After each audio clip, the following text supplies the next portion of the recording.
Amigo, la luz del invierno que te llama con un susurro es el artista que pinta un paisaje de colores cálidos, imágenes que necesitan una interpretación para existir.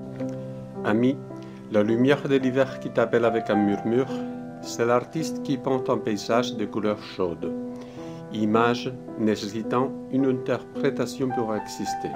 El poeta es el Trujimán necesario. Su mirada es capaz de descubrir el detalle más pequeño, pero no por eso menos importante. Le poète est le mutargim nécessaire. Son regard est capable de découvrir les détails, plus petits mais pas pour autant moins importants. El poeta busca un nombre y un adjetivo a cada cosa. Fija el paisaje y el tiempo, con la estructura artesana de un verso.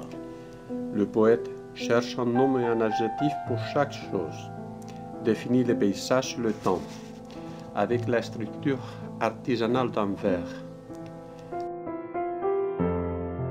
La luz te reclama. Amigo, atiende su llamada. La lumière te réclame, ami, réponds à son appel.